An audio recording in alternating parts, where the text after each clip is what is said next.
Okay, then let us focus on our lesson.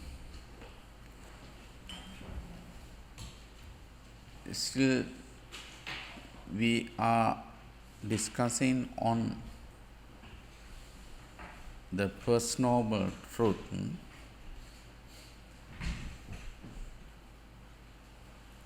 We haven't completed yet. It may take time because there are so many things has to be learned by you, so that it takes time to be completed.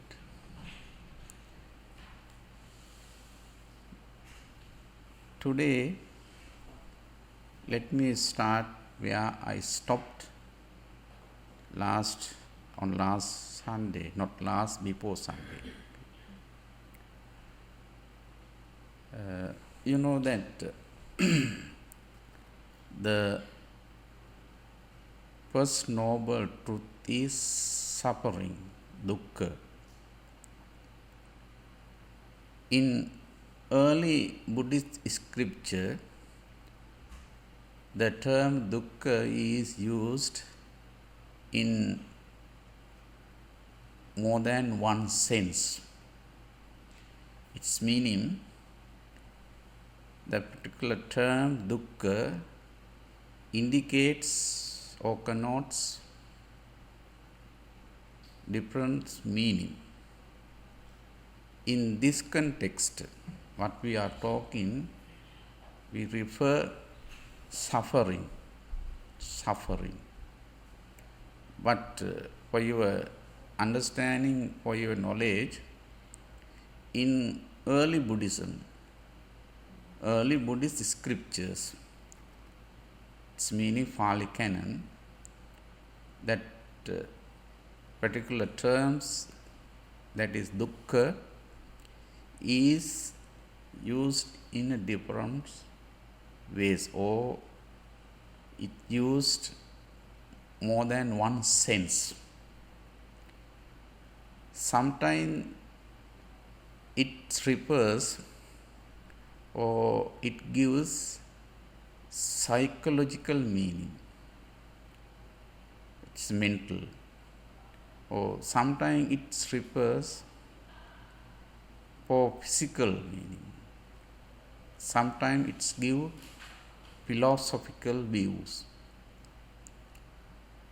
Very especially in the context of dukkha, first noble truth,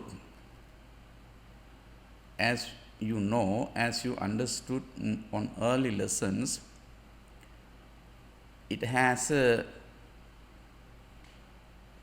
general or ordinary sense of meaning. Meanwhile, it holds philosophical meaning or sense. Simply, you may understand, you may realize the ordinary or general sense, general meaning of the term. It is very simple.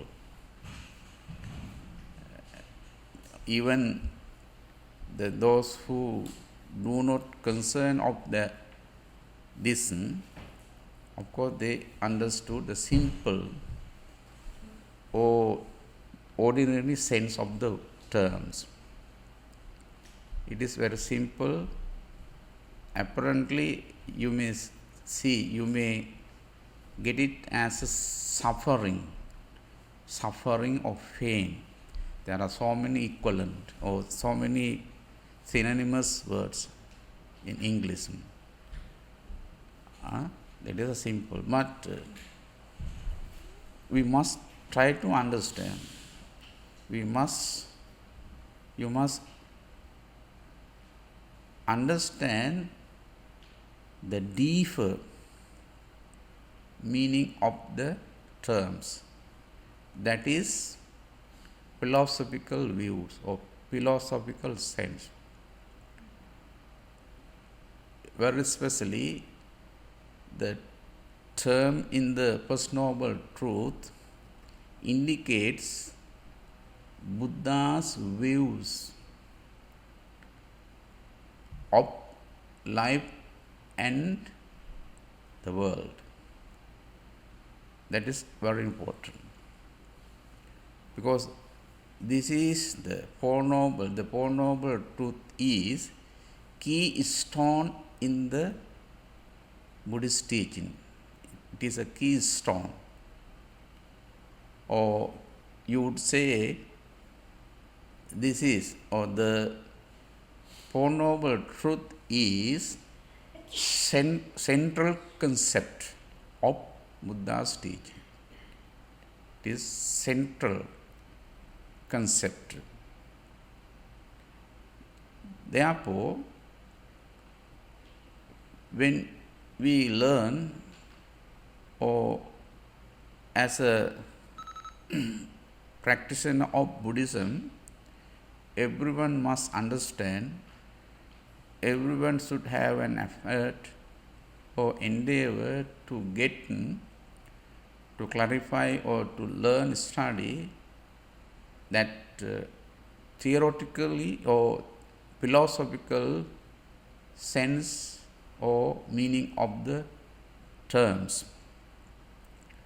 If you concern of that philosophically, theoretically, that particular terms gives the meaning as such: impermanence,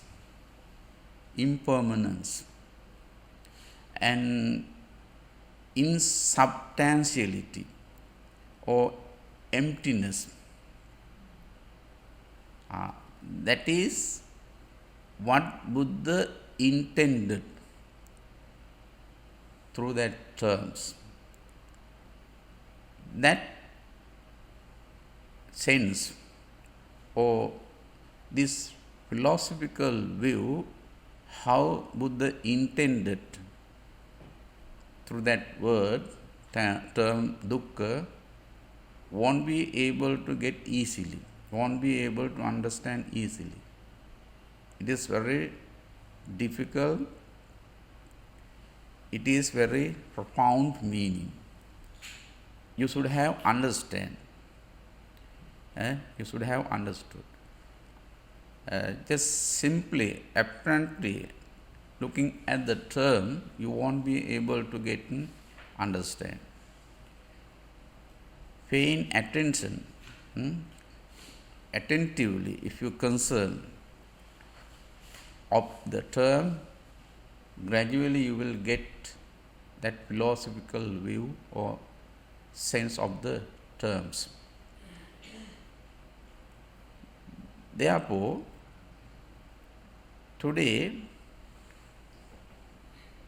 let us try to explain further, to get more details of the First Noble Truth. First Noble Truth. It is dukkha satcha. Dukkha satcha. Of course, you have to remember completely the term as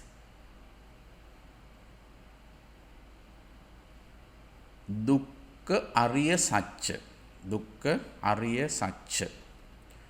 Dukkha is suffering or unsatisfactoriness. Ariya is a noble. Ariya is a noble. Satcha is a truth. Satcha is a truth.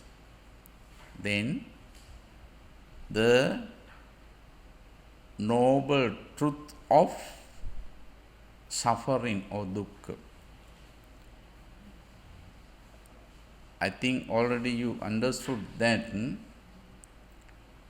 there is no proper equivalent English equivalent for dukkha. Why? Because if you concern of philosophically or philosophical sense of the term, there is a no equivalent. English terms. There are so many words, but all of them, those words doesn't suit or doesn't give actual or proper meaning of the terms. That is why basically most of the scholars, intellectual, they like to leave it untranslated. It's meaning they basically use original Pali terms, dukkha. You can say discomfort or pain, unhappiness, unsatisfactoriness, like that, so many words. But almost all of them, those words, doesn't give overall meaning of the term. That is why just whenever you want to use that First Noble Truth, better use dukkha, not suffering.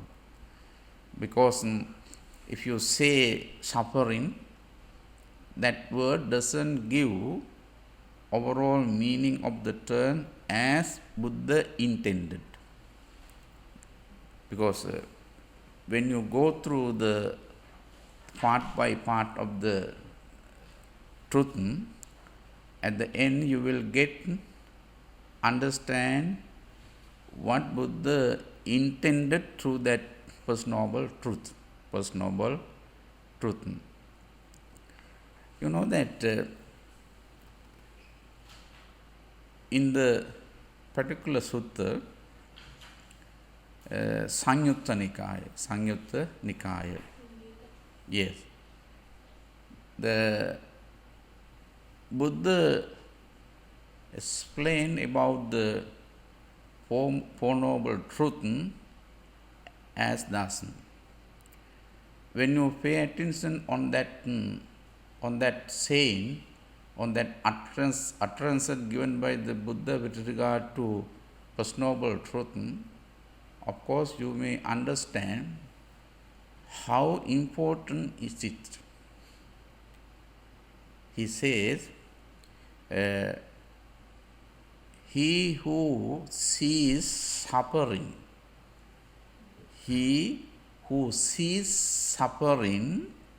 sees the origination of suffering. I use here suffering for your easy understanding.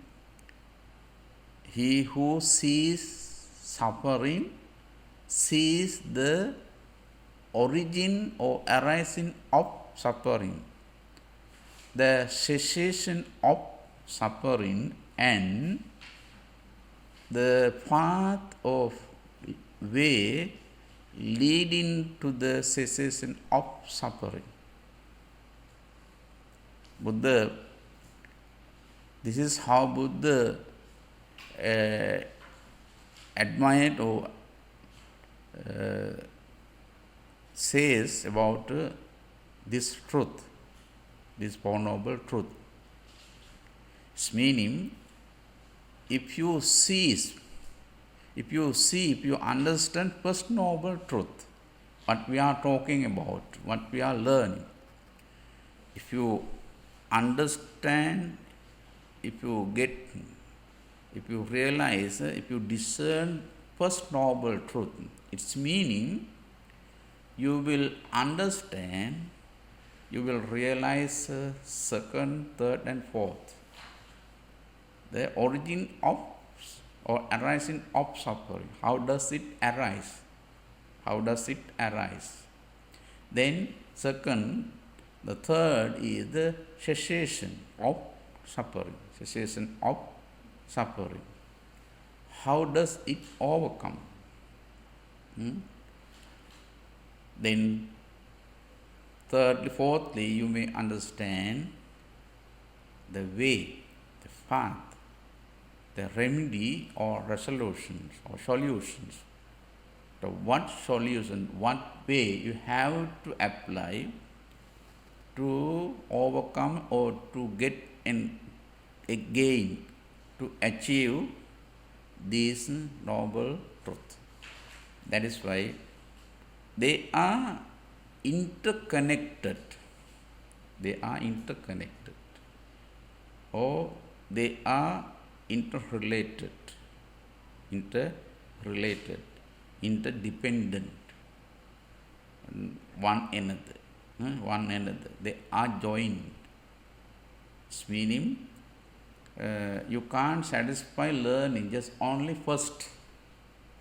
When you get it done, first noble truth, it's meaning immediately you may like to learn to follow next one. If you want to get complete result, or if you want to get liberation from your endless suffering, of course you must understand all. It's meaning, on the other hand, or if I put another way, just no one can ignore. No one can ignore those learning. One who wants to get rid of, one who wants to get out from this suffering, endless suffering, of course they won't ignore. They don't want to neglect those learning. Suppose if you are going to deny, if you are going to ignore first noble truth, its meaning you are denying all others, not only all those noble truths, but also whole Dhamma, whole teaching of the Buddha. If you ignore, if you condemn, if you deny first noble truth, its meaning you may ignore, you may deny other three also as well.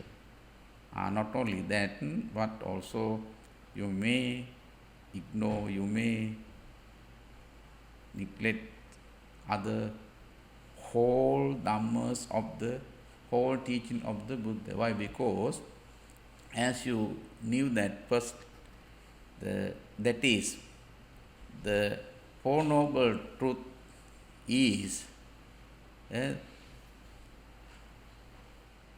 keystone or central concept of the Buddha's teaching. Once you completed those learning, indeed you will understood everything perfectly. This is the main thing. Therefore, it is very important. Buddha, he himself declared that important or significance of the Four Noble Truth. But perhaps some of us in the society is rigid or staunch materialistic. Some of us in the society is rigid or staunch materialistic. It's meaning some of us always concerned of materialism. Of course, as they concern of, as they think of materialistic things, often or always. They consider everything pessimistically. Why? Because you are materialistic. You trend.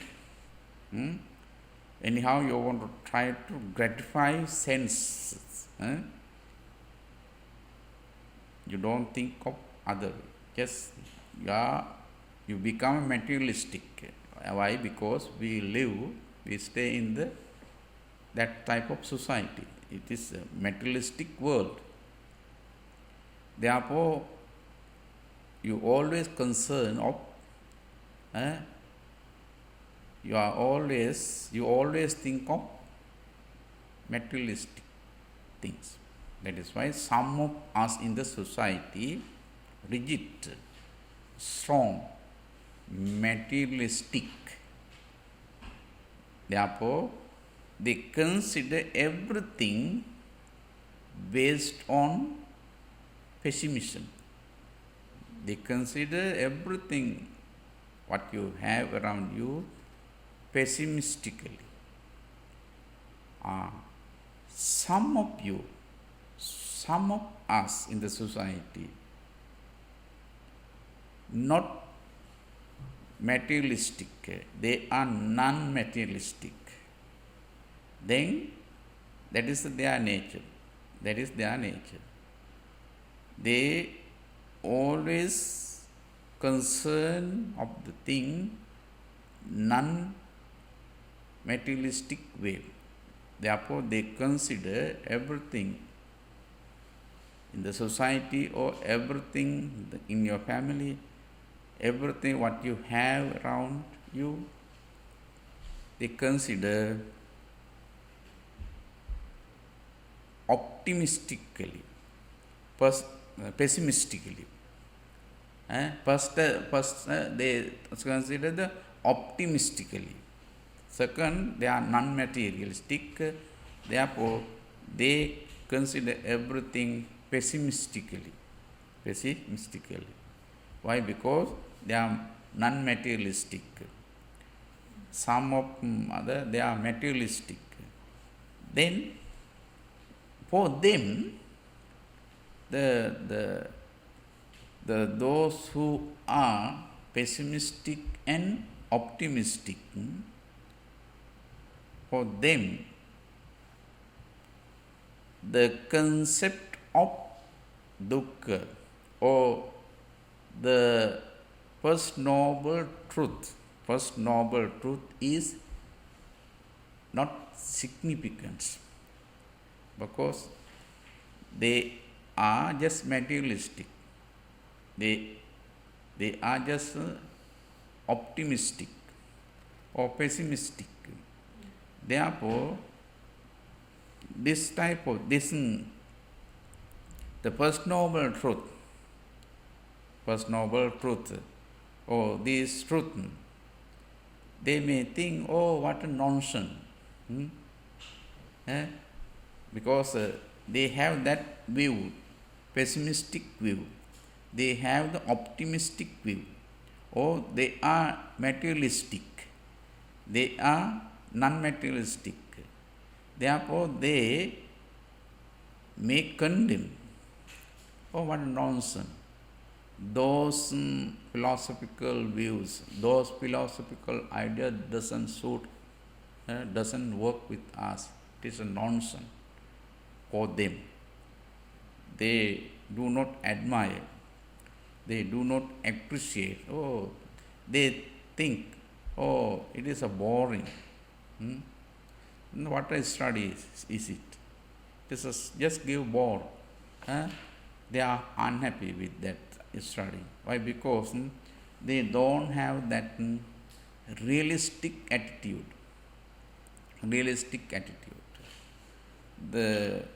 Those who sees things as they truly are. Of course, this Four Noble Truth is significant. They admire, they appreciate, they may try to learn, they have curiosity, they are very curious to learn what is it. Why? Because they want to see, they want to learn things as they truly are, as they truly are. That is why they, for them, it's meaning realistic viewers, those who view on the world, those who view life and the world realistic way, or as they truly are, the Four Noble Truth, or the first noble truth of suffering is not this is a not insignificance. It is for them very important, very useful. Why? Because they want to get understand realistic way. Therefore, yes.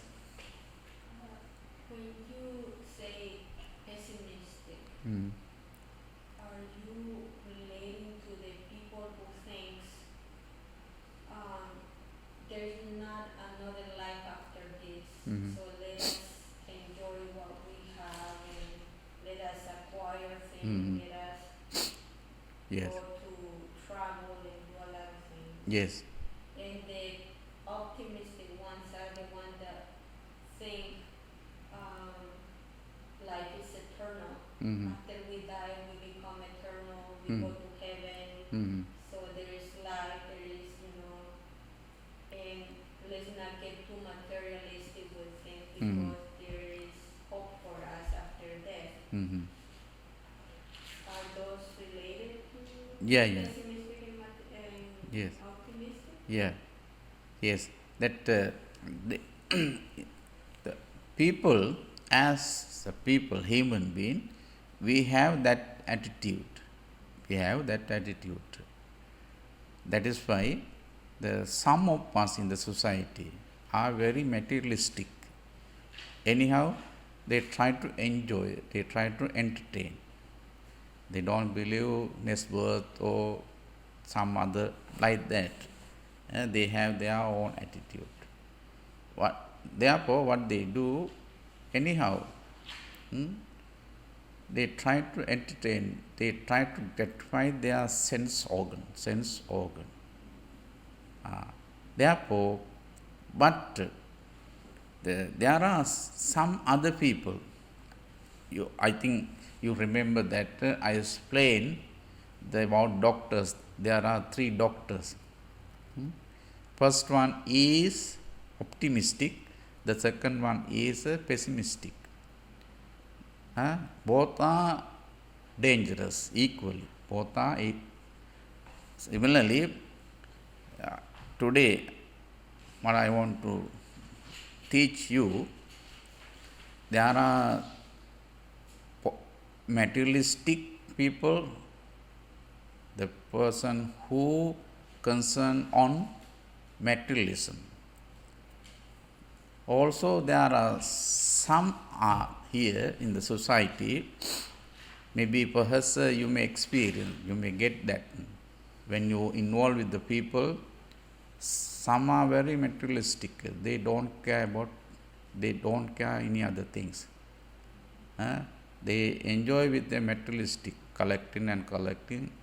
Anyhow, throughout the day, they try to enjoy, they try to entertain themselves with the materialism. Some are not such. They are non-materialistic. There are people, but therefore, for them, to those whom look that way, the first noble truth is what we talk, dukkha or suffering, doesn't mean for them. They don't like to learn its they may consider it as a nonsense. Hmm? It is a boring, no taste. There is no any taste. Why? As they wish, they want to have entertainment, enjoyment. They want to the temporary become happy. By learning, when I teach you this philosophical thing, of course you are not happy. It is not funny thing, no. But if you are realistic, you have to build up that attitude inwards. You must have a concern. You must have that attitude to learn things as they truly are, based on anicca dukkha anatta. If you see that way, of course, that Four Noble Truth, or today what we are learning, the first Noble Truth is important. Why? Because you are concerned about that. We are concerned.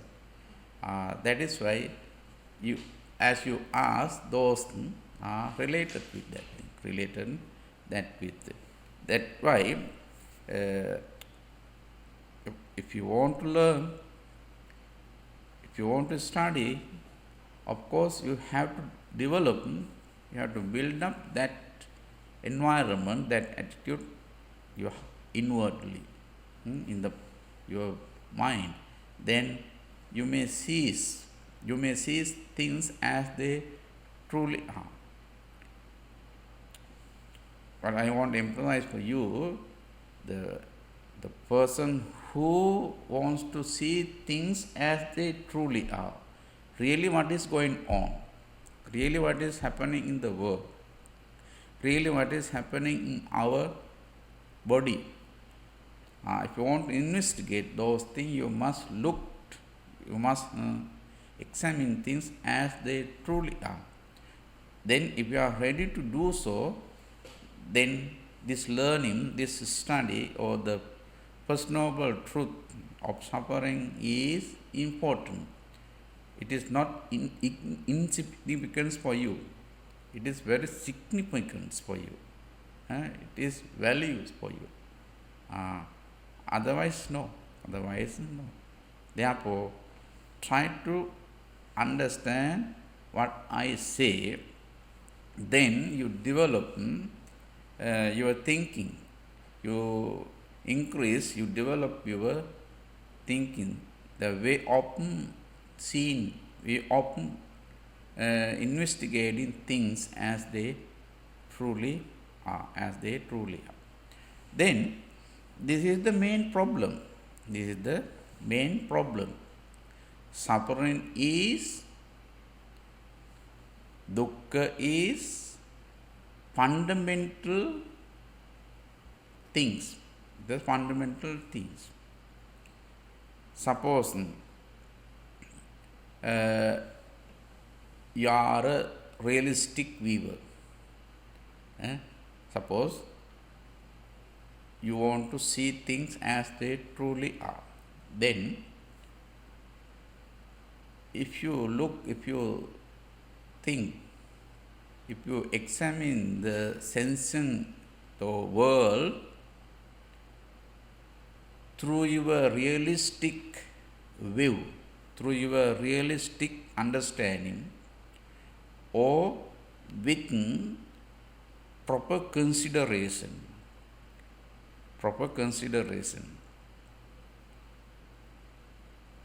you will see one thing is very clearly, that is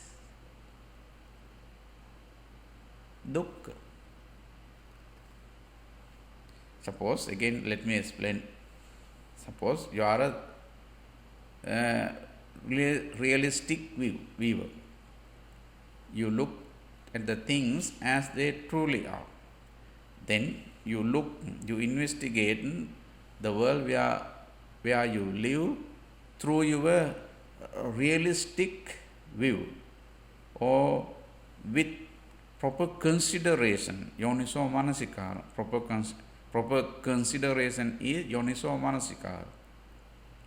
then one thing is clear for that is dukkha. Or through your that investigation,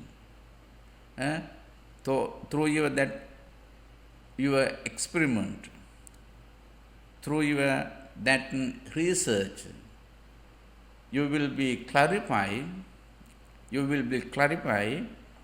or you will understand one thing is very clearly, or one problem is very clearly, that is suffering. That is suffering in the world.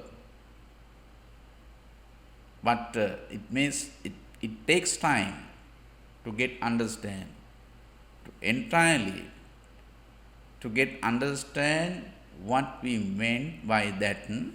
It takes time. But in the world there is only one problem, that is suffering. That is suffering. There may be known and unknown problem in your life. Maybe there are maybe some of your problems are known, some of your problems are unknown. Maybe when you think of yourself in your life, in your investigate, there may be some known and unknown problems, difficulties. All are included in dukkha. Whatever you have, whatever it is problem you have is included in dukkha. In dukkha. That is why Buddha told, Buddha expressed that dukkhe loko patittito. Dukkhe loko patittito. The world is founded in suffering. The world is established in suffering. Suffering. That is why Buddha said that all problems are included in dukkha. In dukkha. Whatever it is problem, brings us suffering. Whatever it is problem, bring us suffering. Then it is the universal problem. It is a universal problem. It is not limited for this world or that world. It is a universal. Buddha understood the universality of suffering. That is why we identified, or we introduce, or we recognize it as a truth. It is a universal. No one can deny we do not suffer. We are not suffering. Anyone whoever live in the world, wherever, in the corner of the world, they may suffer with one or another problem. So that no one can deny. No one can deny, oh Venerable, we know, we don't have any. We are very happy. Yes. Venerable, Mm. I have found in this life Mm. that there is nothing but suffering. Yes. There is not a single thing in the life that doesn't carry that suffering. Mm. But at the same time, when you kind of start seeing that, Mm. it's scary because there's nothing. But then the human life it carries all suffering, even though we detect it or not, it's still there. As you said, universally, right? Yeah. But to acquire this physical body, Mm-hmm. once we are born, suffering also start, right? Mm. But when we do not want this physical body anymore, Mm. how can we free ourselves from suffering? Also it's kind of a dilemma there, Yeah. right? Yes. That is the universal. You understood? It is not. It is cannot be confined for American, only for American, or they only may suffer. No, everyone. Even heavenly life, they suffer at the end of their age. It takes time to learn everything, but today let us focus on that it is a universal truth. It is a universal truth. It is a fundamental teaching. Fundamental teaching. You know that it is a single problem. It is the only single problem, suffering. We suffer. But even though it is a single problem, we recognize or we name it in different ways. It is a fundamental, the only single problem, single thing, that is dukkha. Anyhow, at the end, what we experience, unsatisfaction. Unsatisfaction. This is a single problem, but we name it different ways. Social problem, political problem, ethnic problem, boundary problems, territories problem, economic problem, like that. Same, or as I told you, the world is established on suffering. That is why all entire, whether it is known and unknown, problems are included in suffering, dukkha, in First Noble Truth. But entirely, philosophically, if you understood it as single problem, but we identify or we name it in a different way. That is why sometimes you may talk about on your political problem. When general election comes, you may talk about your leaders. It is your problem. It is your political problem, or whether he may good or not. New leader, who will supposed to be power, getting power. You may talk everywhere, no? At the home or your office places, when it is on, or when it is declared election, general election, you may talk of your president, next president, how is it, how he will work, like that. It's me, because it affects the social problem. There are many social problems. That problem may harm, disturb you. That is also your, because of that you may suffer. Because neighbors, when they perform things, what is musical source, like that, something event, they give problem.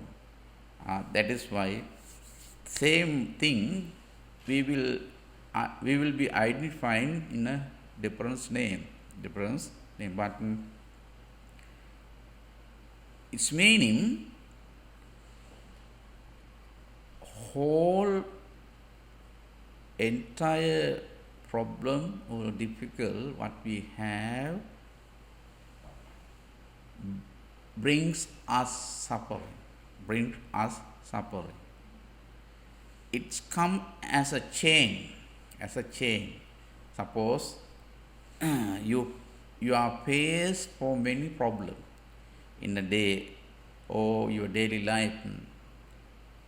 You face so many problems, so many things are confronted for you, giving trouble. Then when you have a certain problem, you will solute it. You get in solution. then after you become happy, then after another will arise. That same problem will be arising, or same thing will come up in a different or fresh form, different way. That is why the problems are coming up as a chain, one by one, one after another, one after another, one after another. It's meaning we keep on going on always. Now we have this problem, we solve it out, then next time another one. The same thing maybe comes up another way, another forms, different forms. That is why the suffering dominated life. Suffering, endless suffering is dominated life. Therefore, it is the universal truth. It is a universal truth. Buddha, as a realistic teacher, objective teacher, he understood the things as they truly are. Then he understood universality of suffering. It is endless.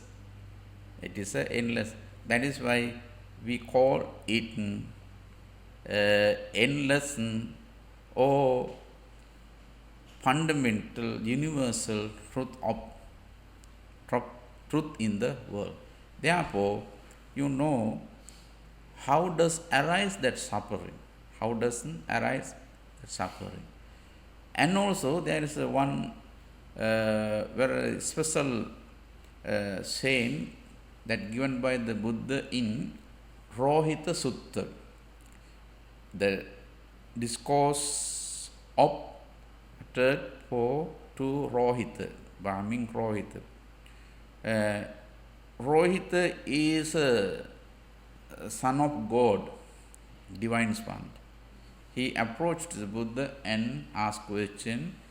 By replying, Buddha says like that.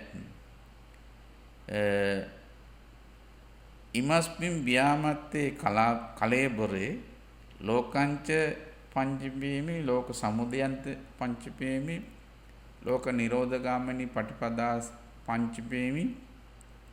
Like that, Buddha explained him. Oh, venerable monks, I declare that pattern on this body itself, there is the world. Here, W-O-R-L-D, world. Here, that world, the term world, Buddha refers for dukkha, not this existence, this human world. Normally in English, we use that term for existence. Here, lokancha panchapemi, lokancha, loka is a world, but it indicates suffering. Loka, L-O-K-A, loka, world. In this patham lawn body, it's meaning 6 feet, no, the body, patham lawn body. Within this body, I will declare that world and its origin and its cessation and the leading of the cessation. It's meaning Buddha taught Four Noble Truth in that particular sutta by using, instead of world instead of dukkha. The word is here indicates suffering. It's meaning entire world is suffering. Whatever we get as a suffer is temporary. never long last. No? Therefore, Buddha told that through I, that the forms are cognizable via I, through I. Forms, rupa. Forms or form is cognizable via or through I. Then, when you contact rupa, forms through sense of I, you are happy. You are happy. But it is long last. Does it long last? When you look at the rupa or forms, at the moment of you are happy, you become happy. But it is temporary. It is a temporary. It gives temporary happiness. You are happy temporary. It never long last. Then next one is Chakku Sota. Sota is a ear. Sota is a ear. Sound. Its object is sound. The sound is cognizable or experienceable via or through ear. Through ear, you get voices, sound, different sounds. When you hear melodious, very beautiful voice sound, you are happy.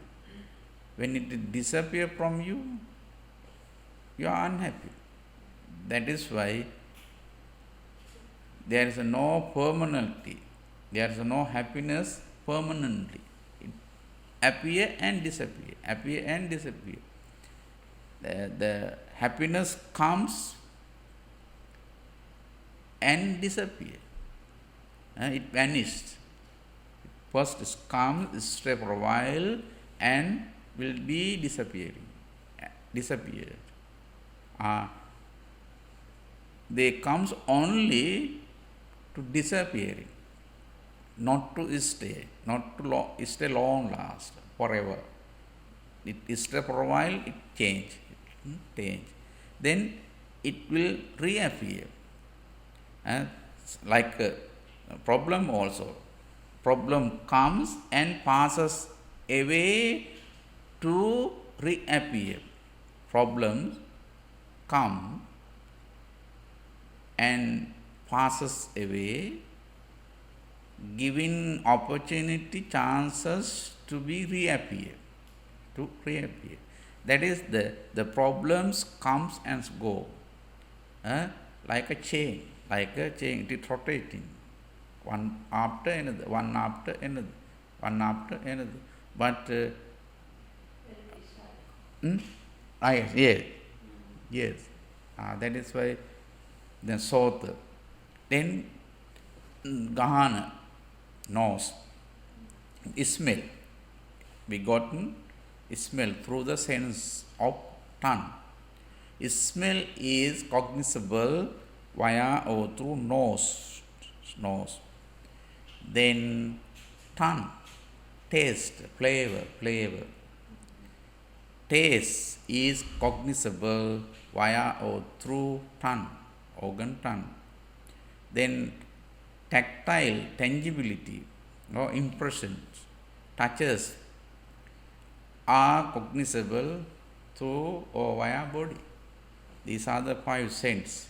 Therefore, five senses, they have their own object. Those forms, sound, smell, taste, impressions or tangibility are subject of suffering. Why? First you get it, then you happy, then after when it disappears, when they go away from you, you become unhappy. That is why Buddha told, that Mahali Lichavi, Mahali Lichavi. The Lichavi, it is a kingdom. During the Buddha's time it was a nourished, well developed the kingdom, Lichavi. They are very beautiful. Lichavis are very beautiful persons. During the Buddha's time, Buddha one day spoke to venerable monks or venerable monks. Really, if you want to see divine being, deities, Deva, better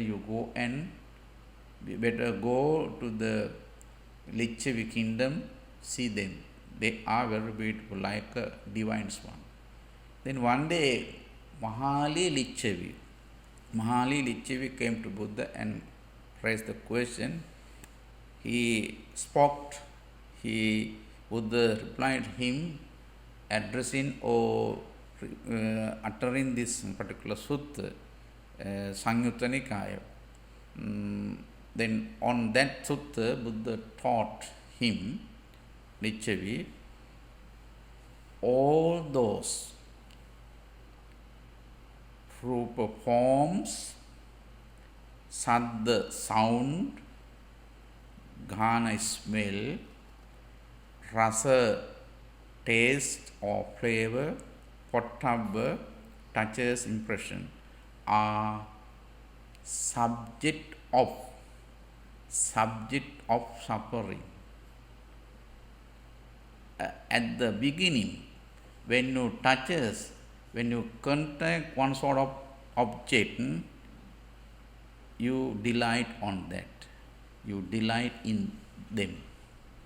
Whatever you have received through sense organ.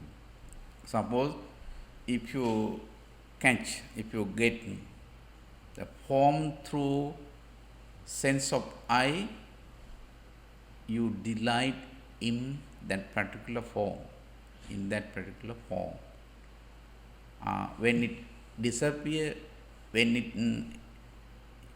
it was away from you, if you cannot see it anymore, what will happen? You become unhappy.